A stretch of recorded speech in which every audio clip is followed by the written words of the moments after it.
Hi guys, today I'm going to be talking about the Greco Gambit. So this is opening, you play with the white pieces. So you just play your e4, e5, knight f3, knight c6, one of the most basic positions in chess. And here you go into the Italian game by playing bishop c4. That is two lines, knight f6 and bishop c5, and for this line you have to go bishop c5. And here you have two options to play. One is d3, which is the Greco pianissimo, and then one is c3, which is the Greco piano. You can also play Evans Gambit, but move here is this. So they'll be developing tonight. You play here. You can also try playing here, but that's not part of the Greco Gambit. So you play here.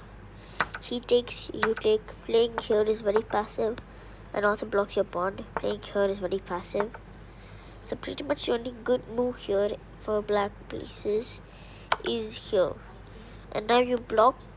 You could block with this or with this or with this, or you can move your king, but the best move here is to block with the knight. Well, not the best move, but this is part of the Greco Gambit. So now, since it's already pinned, they want to attack it, so they play the move e3. You can't take the knight because your piece is pinned to the king. So as I said, this is a very aggressive type of gambit. So here you just castle, ignoring the threat on the knight. Now most of your opponents, obviously they know the principle that bishops are better than knights, so they'll be taking with the knight. But the best move here is to take with your bishop. Then your opponent will play d5, and then you go here, and then they take something like that, similar. But your opponent will most likely be taking the knight on c3. And now they're also attacking the queen. But if you do take and they take, you're going to be attacking the rook. So there's two variations to this. One is the queen and one is the bishop. I'll be talking about the bishop first, but I'd recommend the queen. I'll show you why. And when they do play that, you could just take, but instead of that, you're going to be giving a check. King has to block, which is knight. If you block with his queen, that's it. So he plays that, and here you just take. So if he does just take right here, I feel like you're in a, like you could take then bring it here, but I feel like this you're in a much better position here. You're pretty much equal. So that is if he does take. So it's just better of sacrificing his queen here. But if he doesn't sacrifice his queen, wants to keep it, you play here giving a double check while your rook is protected. Then he moves here, and you give a double check again, delivering checkmate. As for the queen move here, I would recommend this one. So if he takes, you take, and if he plays this, you play bishop, and then you win the queen. But most likely your opponents know this, so they're probably going to be playing king f8, and here you still do play this, and obviously they're going to be blocking with the knight, and your dark queen is almost running out of spaces to go to, as you can see. And here you do play this move,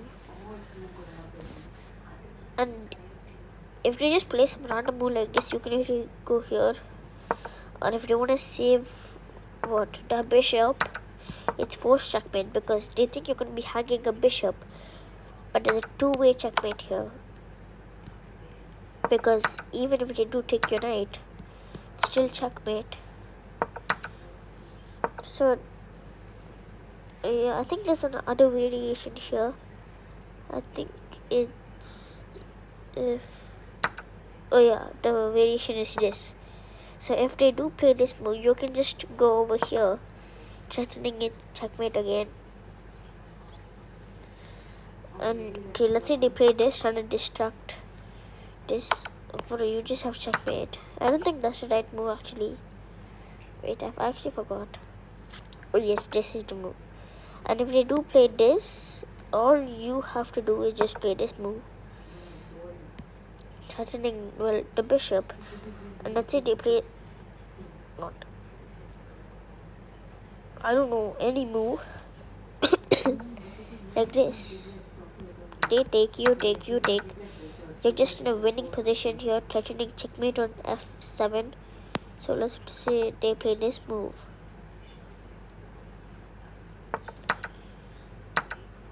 If they just play this, you can just actually take the queen. I didn't realize that. But I feel like this is better since you're threatening checkmate.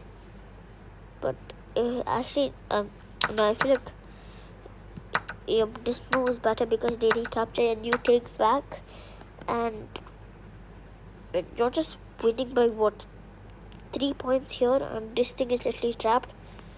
Okay, let's say they do take it here. Just protect it. And let's say they take it here. Queen and rook versus rook and rook. You're just winning superly here. So let's say they play, or no, they can't even move here. Let's say they attack our queen. I mean, no, they won't be playing that. They want to trade rooks. Go ahead, trade. Okay, so the thing is, if you're winning, always try to trade pieces. You're going to do that. Let's say they're going to play that. You're attacking this, so let's say they play that. What else? Just to amazingly winning position for white here. But the big problem for white is wait.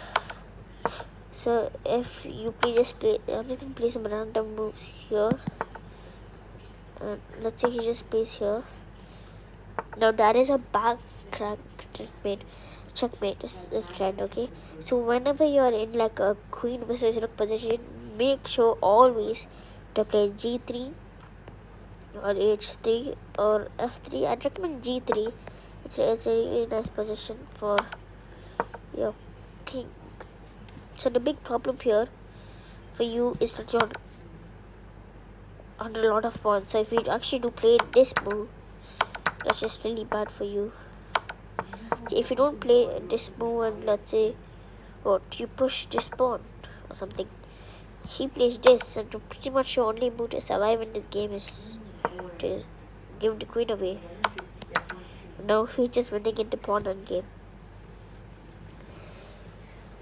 I think this is pretty much winning here. I'm not sure. But yeah, guys, that's it for today. This is the Greco Gambit. Hope you guys liked it. See you in the next video.